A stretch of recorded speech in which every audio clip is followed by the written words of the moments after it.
It's Dugan time! Hey, what is going on, my friends? Welcome back to a brand new episode. I am your host, Satan.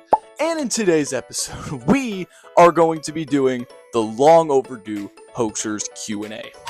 I also have a microphone today. Did you guys notice that? So, yeah, today we're going to be doing the Hoaxers Q&A. If you guys, I'm hoping you're aware, Hoaxers is my most recent movie that released all the way back in April, and I've been working on this Q&A for some time, so I wanted to wait for some more questions to roll in, but today I'm going to be answering all of your most asked questions about my new film, Hoaxers, including, basically everything. I'll be answering them all in this video, so I hope I cover them all. If I did not cover them all, just comment down below and I'll show you a quick answer. I will try and keep the answers as brief as possible in this video. I'm not trying to make like an hour video explaining all this stuff, but I will be answering all your questions. So if you guys do enjoy it, make sure you guys subscribe, go watch the film if you haven't already. With that being said, let's get right into it. So the first question on the Hoaxers radar today is, explain Hoaxers in a nutshell. Okay, easy. A couple of guys pull off a Bigfoot hoax for fame. I think I did that right. Okay, question 2. Where did you get the idea and what inspired you to go through with it? So, I originally got the idea for Hoaxers back in early 2024. That was due to Zayden watching a lot of Bigfoot documentaries. Please don't ask why. That was I don't know. I was just interested. So that's where my hype for Bigfoot really started, was the beginning of 2024. I just really started getting invested in that stuff. And after I watched so many Bigfoot documentaries, I was like, you know what? I kind of want to make a Bigfoot movie. But at the time I was already making Game Master 2, so I couldn't really do that. It was hard to do. But what inspired me to go through with it, I would say, it was really my love for the legend. It was my love for the legend, my love for storytelling that really inspired me. And I was like, you know what? Let's keep doing it. Let's keep doing it. And indie filmmaking was also on the rise. So I think that was another inspiration for me wanting to continue. So if you're a young person out there who's willing to do a film, do a film. Just do it. Get a camera, get a couple microphones, get a gear, and just do it.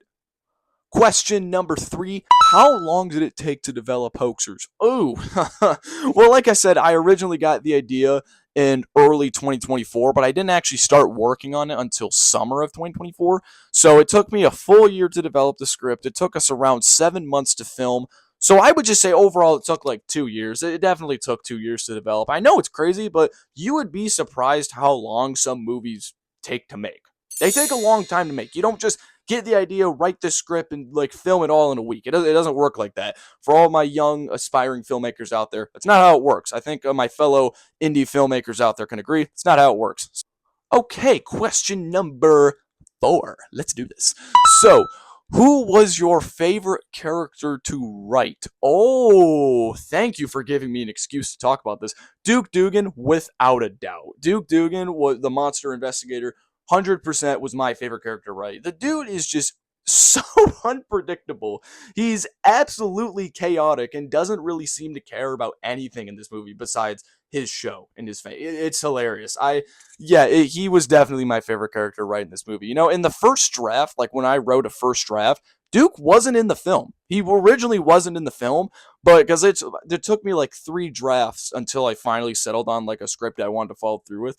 In the first draft, he wasn't in it. Second draft, I got the idea for Duke Dugan, and he made it into the third draft. Honestly, I'm really glad he made it into the movie because he was my favorite character to write. I absolutely love his personality and just the way he goes about everything, and especially the fight scene. Oh my goodness, I loved making that fight scene.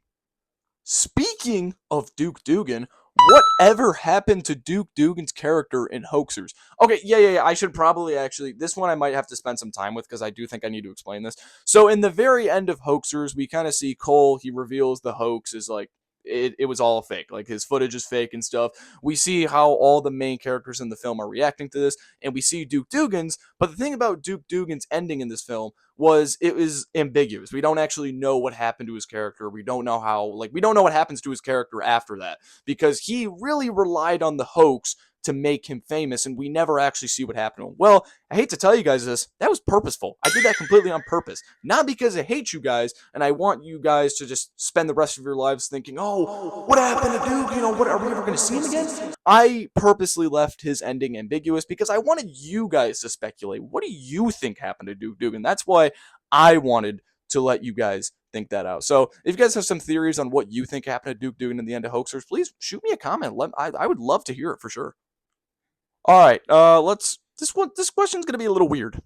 Will the Berkey brothers return in Avengers Doomsday?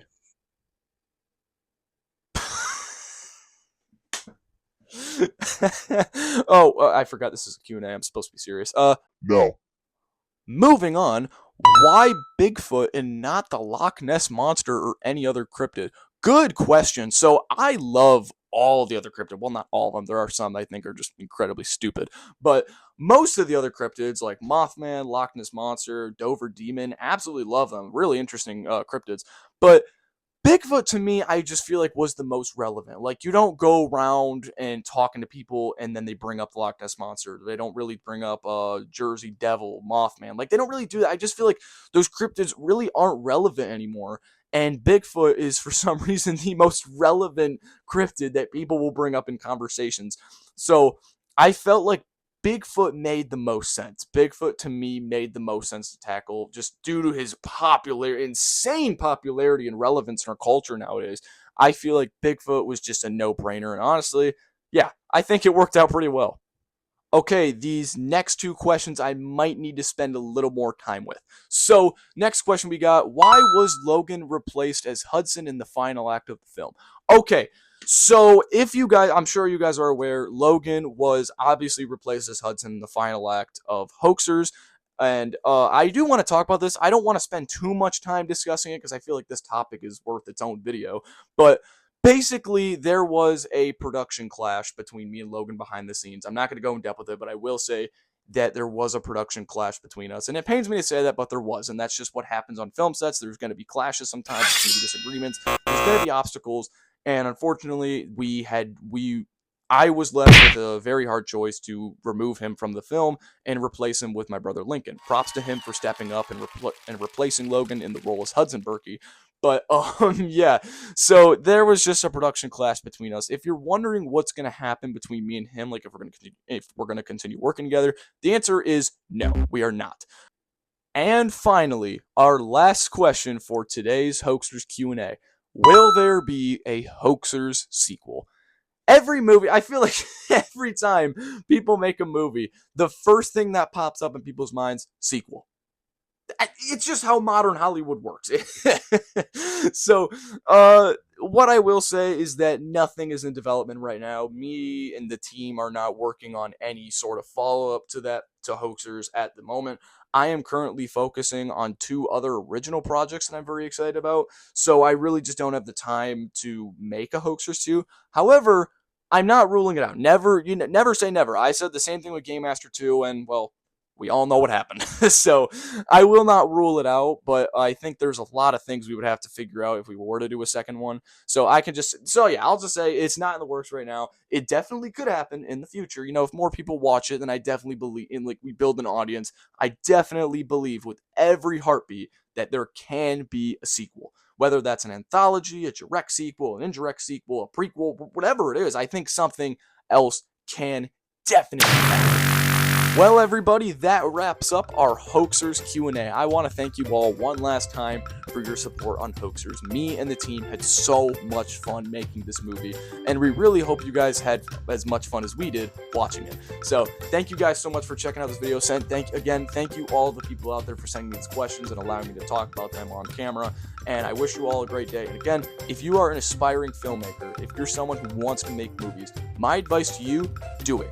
It's going to be difficult, sure. You may not have the money to do it. It doesn't matter. Pick up a camera, film something, and bam, you are a director. Have a great day, everyone.